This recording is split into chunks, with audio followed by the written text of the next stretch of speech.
El día comenzó como cualquier otra celebración nupcial, flores blancas decorando cada esquina, música suave flotando en el aire y sonrisas nerviosas intercambiadas entre los invitados que llegaban a la hacienda colonial. Era una tarde de octubre, con ese tipo de luz dorada que parece bendecir todo lo que toca. Yo estaba allí como un invitado más, amigo cercano del padre del novio, pero mi profesión como médico nunca descansa completamente, incluso en días de fiesta. Mi nombre es Daniel Fuentes. Después de 15 años trabajando en urgencias, desarrollas un sexto sentido para detectar cuando algo no está bien. Es como un hormigueo en la nuca, una alarma silenciosa que se activa antes de que tu mente consciente procese lo que tus ojos están viendo. Y ese día, mientras observaba a Ana, la radiante novia, caminando hacia el altar, esa alarma comenzó a sonar con fuerza. Los murmullos de admiración recorrían la congregación. ¡Qué hermosa! Parece una princesa, susurraban los invitados. Y ciertamente lo era. Su vestido de seda marfil contrastaba perfectamente con su piel olivácea y su cabello negro recogido en un elegante moño adornado con pequeñas flores blancas. Su sonrisa iluminaba todo el lugar mientras caminaba del brazo de su padre, un hombre de aspecto severo pero cuyos ojos hoy brillaban con orgullo apenas contenido, pero había algo más. Algo que solo alguien con mi entrenamiento podría notar. Un ligero temblor en su mano izquierda. Una palidez sutil bajo el maquillaje profesional. Y sobre todo, una dilatación en sus pupilas que no correspondía con la luminosidad del lugar. Cualquiera lo habría atribuido a los nervios propios del momento. Yo sabía que era algo más. Los votos fueron intercambiados con emoción. Roberto, el novio, un arquitecto talentoso que conocí cuando apenas era un adolescente, pronunciaba cada palabra con convicción mientras sostenía las manos de Ana. Pude notar cómo las manos de ella temblaban ligeramente bajo las suyas. La ceremonia continuó sin incidentes, culminando en un beso que arrancó aplausos y algunas lágrimas entre los presentes. Durante el cóctel que siguió a la ceremonia, me mantuve observando discretamente a Ana. Vi cómo rechazaba la copa de champán que le ofrecían, cómo sonreía educadamente a los invitados que se acercaban a felicitarla, pero sus ojos parecían distantes, como si una parte de ella estuviera en otro lugar. Vi también cómo se disculpaba ocasionalmente para dirigirse al baño, regresando cada vez con una sonrisa renovada pero artificial.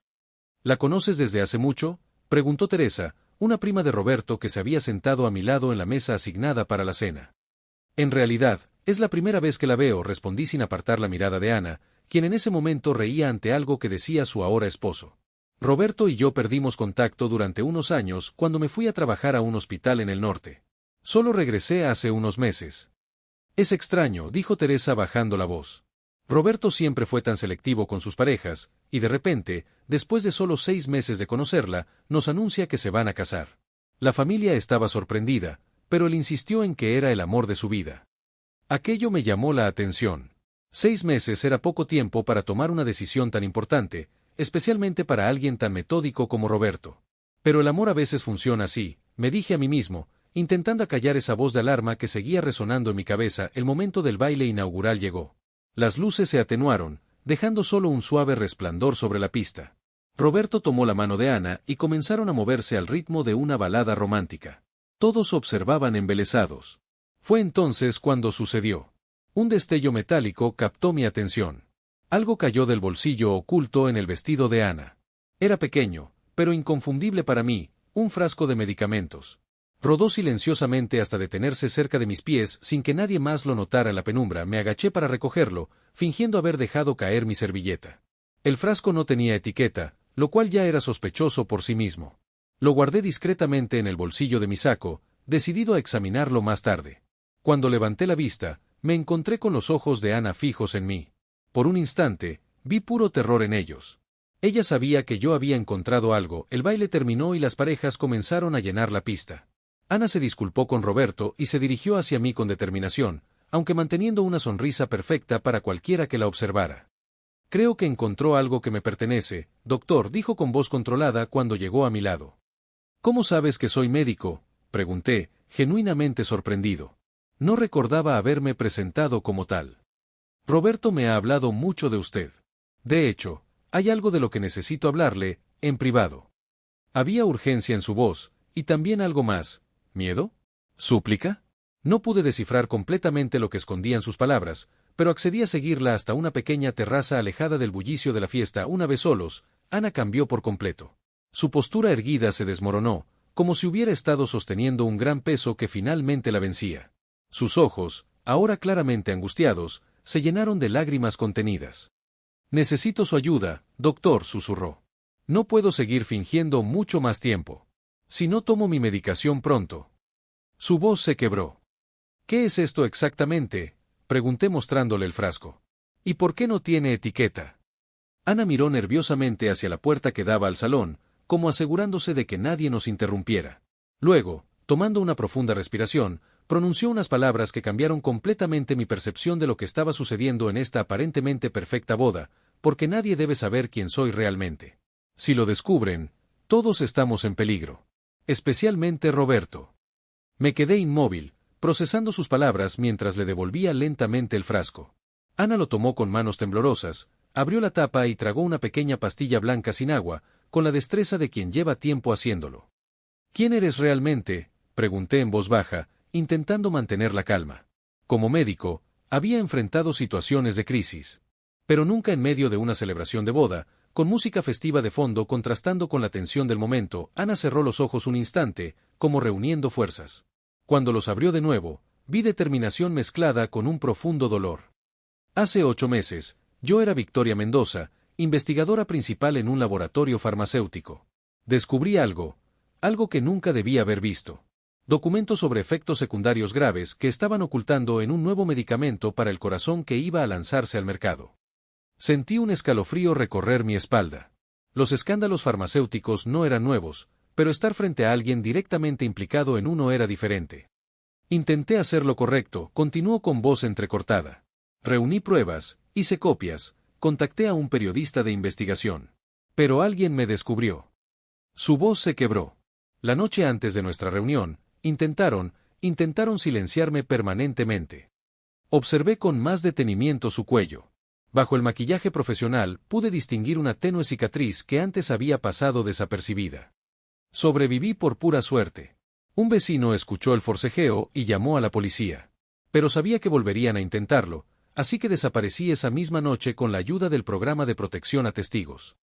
¿Y Roberto?, pregunté, recordando al hombre que conocía desde hace años, incapaz de imaginar que estuviera involucrado en algo así. Roberto no sabe nada, respondió rápidamente, con una expresión que mezclaba culpa y auténtico cariño. Nos conocimos después, cuando yo ya era Ana Castillo. Nunca planeé enamorarme, te lo juro. Solo estaba tratando de construir una nueva vida mientras esperaba que el caso avanzara. Sus ojos se llenaron de lágrimas. Pero sucedió. Y ahora no sé qué hacer. Lo amo demasiado para arrastrarlo a este peligro, pero tampoco puedo abandonarlo. Me pasé la mano por el cabello, intentando asimilar la gravedad de lo que me estaba contando. ¿Cómo había terminado yo, un simple médico de urgencias, envuelto en una situación digna de una película de suspense? Las pastillas. Comencé a decir, conectando los puntos. Son para controlar la ansiedad y los ataques de pánico, explicó, adelantándose a mi pregunta médica. Desde aquella noche, no puedo funcionar sin ellas en situaciones de estrés. ¿Y esta boda? Dejó la frase en el aire, pero entendí perfectamente. El estrés de organizar una boda ya era suficiente, pero hacerlo mientras mantienes una identidad falsa y temes por tu vida debía ser insoportable. Un ruido en la puerta nos sobresaltó a ambos. Ana recompuso su rostro con una velocidad impresionante, volviendo a ser la radiante novia en cuestión de segundos. Era Roberto, quien se asomaba con expresión curiosa. ¿Todo bien aquí?, preguntó, alternando su mirada entre nosotros. Te he estado buscando por todas partes, cariño. Todo perfecto, respondió Ana con una sonrisa que parecía genuina, aunque ahora yo sabía lo que escondía. El doctor Fuentes me estaba dando algunos consejos para lidiar con el mareo que sentí hace un momento. Debe ser la emoción del día. Roberto sonrió, completamente ajeno al verdadero motivo de nuestra conversación. Menos mal que tenemos un médico entre los invitados, dijo, acercándose para rodear la cintura de Ana con su brazo en un gesto protector. Pero no lo acapares toda la noche, aún nos queda cortar el pastel. Mientras la pareja regresaba al salón, Ana me lanzó una última mirada sobre su hombro. Una mirada que decía claramente, por favor, no digas nada. Y también, te buscaré más tarde. Me quedé solo en la terraza, con el peso de un secreto que no había pedido conocer y la incertidumbre de qué debía hacer con él. Volví al salón intentando aparentar normalidad, aunque mi mente era un torbellino de preguntas. La celebración continuaba ajena al drama que se desarrollaba bajo la superficie.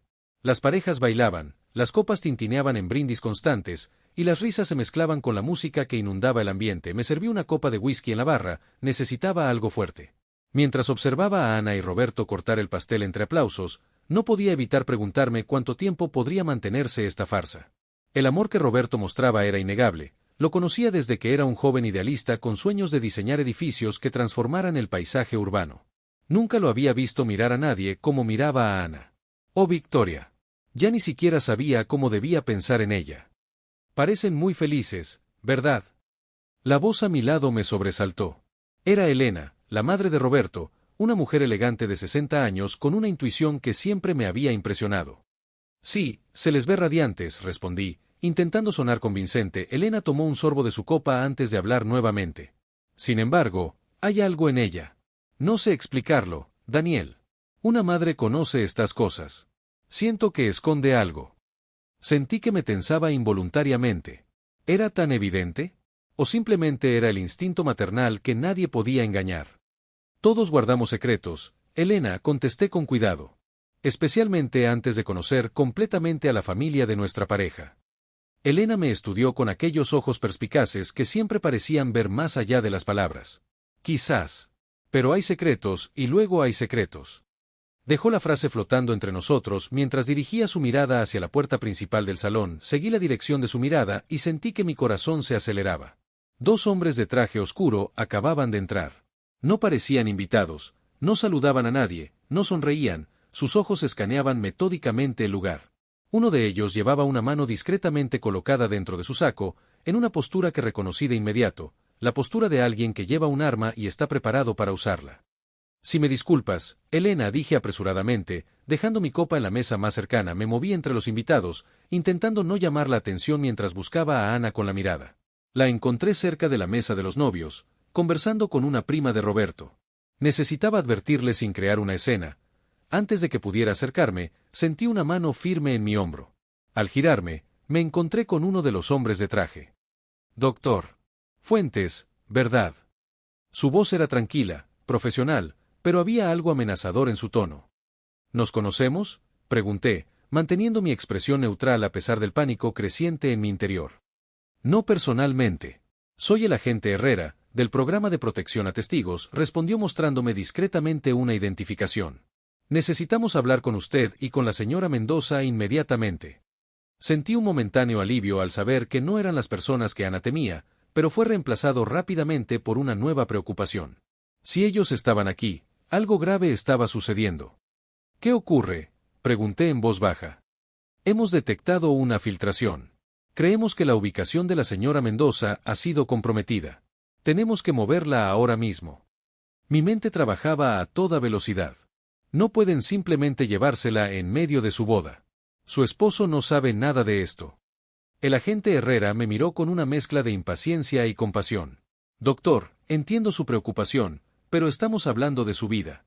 Las personas detrás de esto no se detendrán ante nada. En ese momento, vi algo que me heló la sangre. Un tercer hombre, que no había notado antes, entraba por una puerta lateral. A diferencia de los agentes, este no intentaba pasar desapercibido. Sus ojos, fríos y calculadores, se fijaron directamente en Ana. Y lo más alarmante, reconocí su rostro. Estaba entre las fotografías familiares que decoraban una de las mesas de la recepción. Era Carlos, el supuesto primo lejano de Roberto que había llegado de sorpresa para la boda. Ese hombre, dije señalándolo discretamente, no es parte de su equipo, ¿verdad? El agente Herrera siguió mi mirada y su expresión cambió instantáneamente. Su mano se movió hacia su arma mientras activaba su comunicador con la otra. Código rojo. El objetivo está comprometido. Repito, código rojo. Todo pareció moverse en cámara lenta. Vi cómo Ana, al otro lado del salón, notaba finalmente la presencia de los agentes. Vi el reconocimiento en sus ojos, seguido por el terror. Vi a Carlos, el falso primo, moviéndose con determinación hacia ella mientras discretamente sacaba algo de su bolsillo, y entonces, las luces se apagaron, los gritos de confusión llenaron la oscuridad. Escuché a Roberto llamando a Ana. Escuché el sonido inequívoco de un forcejeo. Cuando las luces de emergencia se activaron 30 segundos después, Roberto estaba solo, mirando a su alrededor con expresión de pánico. Ana había desaparecido, el caos se apoderó del salón. Los invitados gritaban, confundidos por el repentino apagón. Algunos encendieron las linternas de sus teléfonos, creando una escena fantasmagórica con sombras que bailaban en las paredes. Roberto, aún de pie junto a la mesa del pastel, giraba en todas direcciones buscando a su esposa. «Ana», gritaba una y otra vez, su voz quebrándose en cada llamada sin respuesta. El agente Herrera me agarró del brazo con firmeza. «Necesitamos su ayuda, doctor. Usted conoce a estas personas, puede moverse entre ellos sin levantar sospechas». «¿Dónde está ella?», pregunté, intentando mantener la compostura mientras veía cómo el segundo agente desaparecía por una puerta lateral, arma en mano. «No lo sabemos con certeza. Puede que haya activado el protocolo de emergencia y se haya escondido, o...» No necesitaba terminar la frase. «O podría haber sido capturada por aquel hombre que se hacía pasar por familiar de Roberto». «¿Qué quieren que haga?». Mi instinto de médico me impulsaba a ayudar, aunque esto estaba muy lejos de cualquier emergencia médica que hubiera enfrentado antes. «Mantenga la calma entre los invitados. Intente que nadie salga del salón hasta que aseguremos el perímetro. Y sobre todo, mantenga un ojo en el esposo. Si ella contacta a alguien, será a él». Con un asentimiento, me dirigí hacia Roberto, quien ahora discutía acaloradamente con el personal del lugar sobre el fallo eléctrico. Su rostro, normalmente sereno, estaba transformado por la preocupación. «Roberto», dije poniendo una mano en su hombro. «Respira. La encontraremos». Él me miró con ojos inyectados en desesperación. «Daniel, algo está mal. Muy mal. Ana nunca desaparecería así, en medio de nuestra boda. ¿Y esos hombres? ¿Viste a esos hombres de traje? No son invitados nuestros». Antes de que pudiera responderle, Elena se acercó rápidamente. En sus manos sostenía el pequeño bolso de mano de Ana, encontrado bajo una mesa. «Estaba abierto», dijo entregándomelo a mí en lugar de a su hijo, un gesto que me sorprendió. «Hay algo que deberías ver». Dentro del bolso había una pequeña libreta. La abrí con cuidado y encontré una serie de notas escritas con una letra pequeña y precisa. Eran fórmulas químicas, datos de ensayos clínicos, y nombres. Muchos nombres. Algunos estaban tachados. Al final de la lista, un nombre estaba subrayado varias veces: Carlos Monteverde, vicepresidente de investigación, Laborpharma S.A. El mismo Carlos que acababa de ver, el falso primo. «Esto es». Comencé a decir, pero Elena me interrumpió. «Victoria Mendoza», dijo en voz baja. «Ese es su verdadero nombre, ¿no es así?». Roberto nos miró confundido. «¿De qué están hablando?». «¿Victoria? Su nombre es Ana. Ana Castillo». Elena tomó las manos de su hijo entre las suyas, con esa gentileza maternal que contrastaba con la firmeza de su mirada. «Hijo, hay algo que debes saber sobre tu esposa. No es quien dice ser». La incredulidad en el rostro de Roberto dio paso lentamente a la confusión, y luego al dolor. «¿Tú sabías esto?», me preguntó directamente. «¿Sabías que mi esposa me ha estado mintiendo?». Antes de que pudiera responder, un estruendo proveniente del jardín trasero captó nuestra atención.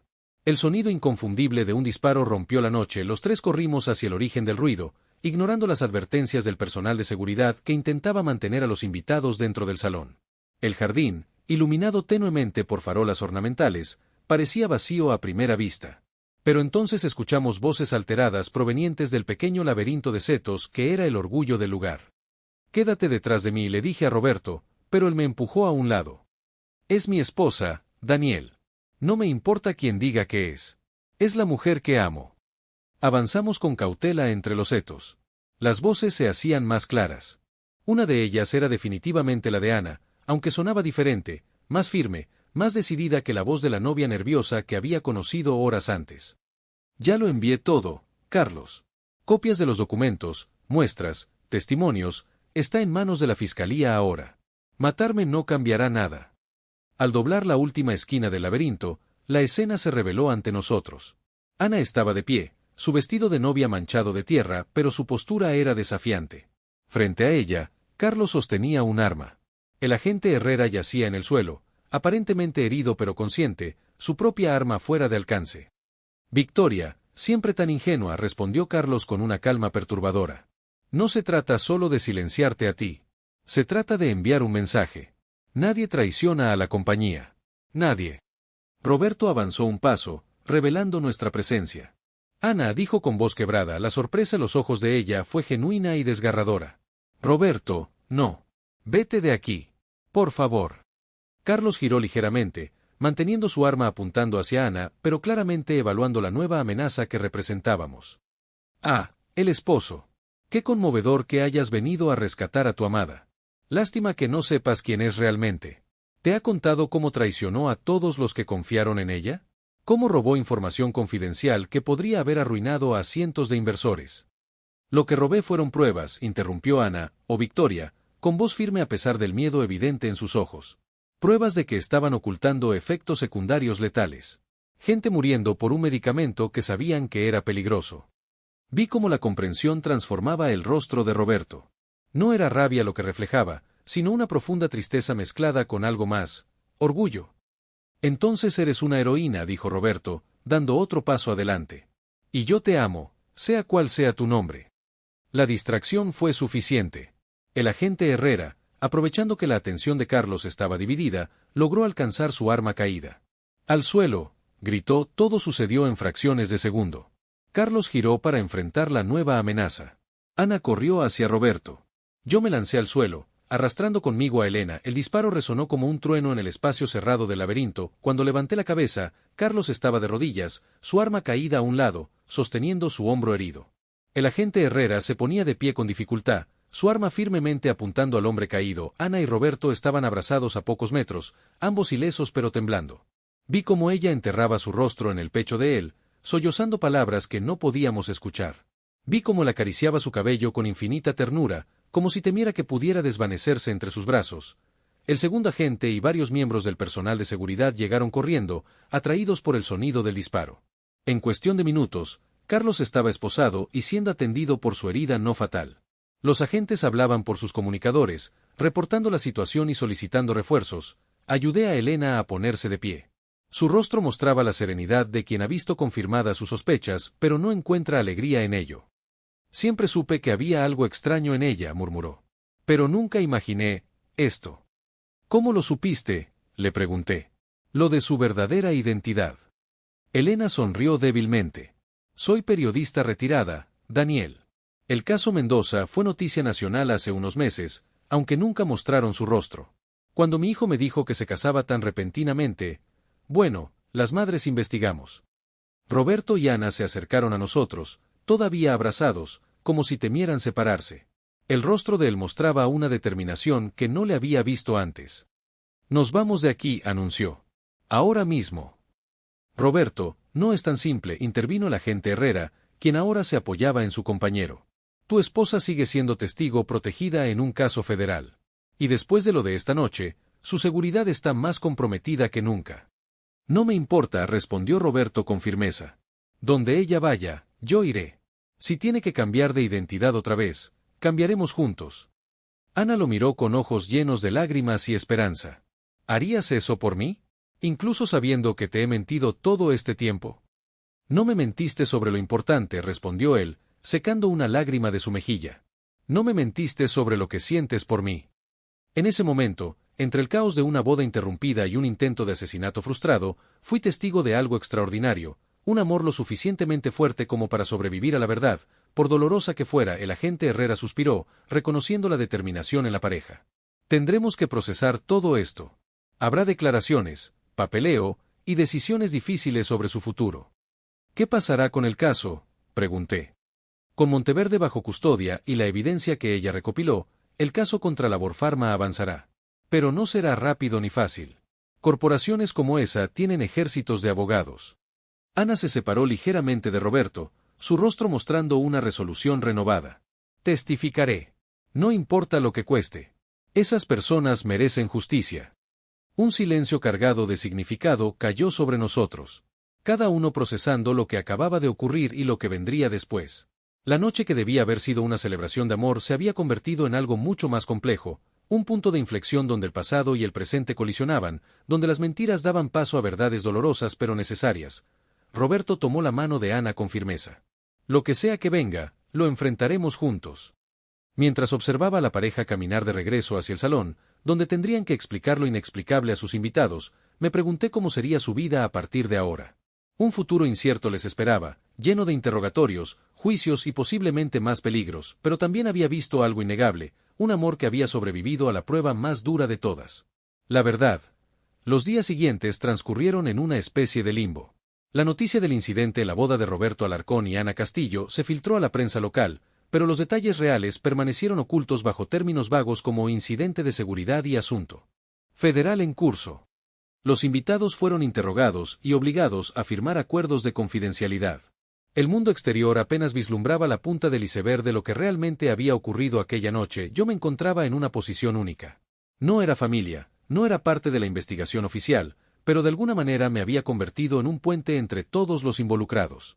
Quizás porque era el único que había visto ambos lados de la historia desde el principio. Una semana después de la boda, recibí una llamada de Roberto pidiendo que nos encontráramos en un café discreto en las afueras de la ciudad. Al llegar, me sorprendió ver lo cambiado que estaba. Las ojeras marcaban su rostro, pero había algo más en sus ojos, una determinación férrea que no le había visto antes. Victoria declarará mañana, me dijo sin preámbulos después de que la camarera nos trajera 2 cafés. Todavía me resultaba extraño escuchar ese nombre. El fiscal dice que su testimonio es crucial. Han encontrado más víctimas del medicamento, Daniel. Decenas de casos de insuficiencias cardíacas severas ocultados deliberadamente. ¿Cómo está ella?, pregunté, recordando el rostro pálido y angustiado de la mujer que había conocido como Ana. Roberto miró por la ventana antes de responder. Asustada. Valiente. Las dos cosas a la vez. Los agentes nos tienen en una casa segura, pero después de lo que pasó en la boda. Dejó la frase en el aire. No hacía falta completarla. ¿Y Carlos? Detenido, pero no habla. Lo preocupante es que no está solo. Victoria dice que hay más personas involucradas, gente con poder e influencia. Gente que aún no ha sido identificada. Un escalofrío recorrió mi espalda. Por cada Carlos que conocíamos, ¿cuántos más permanecían en las sombras? Roberto sacó un sobre del bolsillo interior de su chaqueta y lo deslizó hacia mí. Victoria quiere que tengas esto. Es una copia de su investigación completa, cifrada. Si algo nos pasa mañana... Roberto, no digas eso, lo interrumpí, pero levantó una mano para detenerme. Somos realistas, Daniel. Laborpharma tiene un valor de mercado de miles de millones. Lo que Victoria descubrió podría destruirlos. No se detendrán fácilmente. Tomé el sobre con manos temblorosas, sintiendo su peso, literal y metafórico. ¿Por qué yo? Porque eres médico. Entenderás lo que significan estos datos mejor que nadie. Y porque, a diferencia de nosotros, nadie te está vigilando. Asentí lentamente, guardando el sobre en mi maletín. No era una responsabilidad que hubiera buscado, pero tampoco podía rechazarla. Cuando Roberto se levantó para marcharse, noté que miraba constantemente a su alrededor. Hay algo más que debería saber, dijo inclinándose para hablar en voz baja. Elena ha estado investigando por su cuenta. Ha encontrado conexiones entre Laborpharma y algunos funcionarios del programa de protección a testigos. No sabemos en quién confiar ahora. Las implicaciones de sus palabras me dejaron helado.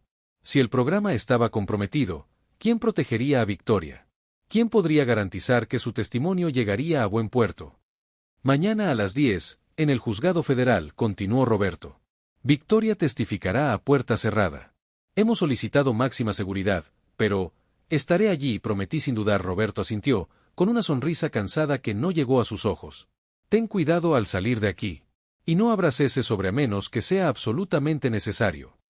Después de su partida, me quedé sentado durante varios minutos, sintiendo el peso del sobre en mi maletín como si contuviera plutonio en lugar de papeles. ¿En qué me había metido? Mi mente de médico, entrenada para diagnosticar y curar, ahora se encontraba atrapada en una red de conspiración corporativa y corrupción gubernamental. Mi teléfono vibró. Un mensaje de un número desconocido. No vaya al juzgado mañana, doctor. Por su propio bien. Sentí que el aire abandonaba mis pulmones. ¿Quién había enviado ese mensaje?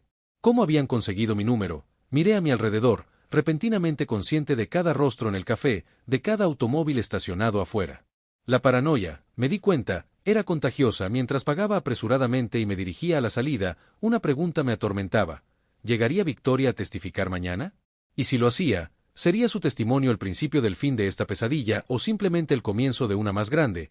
A pesar de la amenaza, me presenté en el juzgado aquella mañana. No podía abandonar a Roberto y Victoria después de todo lo que habían pasado.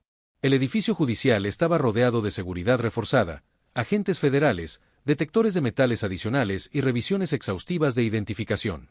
Alguien, en algún lugar, había tomado en serio las advertencias sobre posibles infiltrados. Elena ya estaba allí cuando llegué, acompañada por una mujer que reconocí como la fiscal del caso. Ambas conversaban en voz baja, con expresiones tensas pero decididas. «Gracias por venir», me dijo Elena, apretando mi mano con fuerza. «Roberto me dijo que te dio cierta información». Asentí sin decir más. En ese entorno, cualquier palabra podía ser escuchada por oídos equivocados. La sala del tribunal estaba prácticamente vacía. Solo unas pocas personas habían sido autorizadas a presenciar la declaración: la fiscal, 3 jueces, 2 agentes de seguridad en las puertas, y nosotros. Victoria entró escoltada por Roberto y el agente Herrera, quien había insistido en permanecer a cargo de su protección a pesar de su hombro vendado. Victoria lucía diferente. Ya no era la novia nerviosa ni la mujer aterrorizada del laberinto. Vestida con un traje formal azul oscuro, su postura erguida transmitía una determinación inquebrantable. Nuestros ojos se encontraron brevemente y me dedicó una pequeña sonrisa de reconocimiento antes de dirigirse al estrado. Durante las 3 horas siguientes, Victoria desgranó metódicamente la conspiración de Labor Pharma. Datos, fechas, nombres, correos electrónicos. Una red de encubrimiento que se extendía desde los laboratorios hasta las más altas esferas de la compañía. Su voz, clara y firme, solo tembló cuando describió a las víctimas que había conocido, pacientes que habían confiado en un medicamento que sabían que podía matarlos, y entonces llegó el momento que nadie esperaba. Victoria sacó una pequeña unidad USB de su bolsillo. «Hay algo más», dijo, mirando directamente a los jueces. «Algo que ni siquiera mi esposo conoce». Roberto se tensó visiblemente a mi lado. La fiscal intercambió una mirada confusa con sus asistentes. Durante mi tiempo en Labor Pharma, descubrí otro proyecto. Uno aún más secreto, conocido solo como Proyecto Fénix. No se trataba de ocultar efectos secundarios, se trataba de crearlos deliberadamente. Un silencio sepulcral cayó sobre la sala mientras Victoria explicaba cómo un grupo dentro de Labor Pharma había estado desarrollando medicamentos con dependencia química intencionada, diseñados para crear adicción bajo la apariencia de tratamientos para enfermedades crónicas. Después de su testimonio, mientras los jueces se retiraban a deliberar sobre las medidas inmediatas, Victoria finalmente se derrumbó en brazos de Roberto. No eran lágrimas de miedo, sino de alivio. Por primera vez en casi un año, había dicho toda la verdad. Ya no había secretos, ya no había que esconderse. 6 meses después, me encontraba hojeando el periódico en mi consultorio. La noticia ocupaba la primera plana: Labor Pharma declarada culpable, ejecutivos enfrentan décadas de prisión. La fotografía mostraba a Carlos Monteverde y otros 4 directivos siendo escoltados a la corte. Una investigación internacional había destapado ramificaciones del escándalo en 3 continentes. Mi teléfono sonó. Un mensaje con una foto: Roberto y Victoria, quien ahora usaba legalmente este nombre, en una pequeña casa junto al mar. Parecían diferentes, en paz. Debajo de la imagen, un texto simple: «Gracias por creer en nosotros. Estamos comenzando de nuevo. Cuando quieras, tienes un hogar aquí». Sonreí, guardando mi teléfono. A veces, los finales felices existen, incluso después de las tormentas más oscuras. A veces, un pequeño acto de observación, un médico notando algo extraño en una novia, puede desencadenar una cascada que finalmente conduce a la justicia, y a veces, el amor es suficientemente fuerte para sobrevivir incluso a las verdades más difíciles.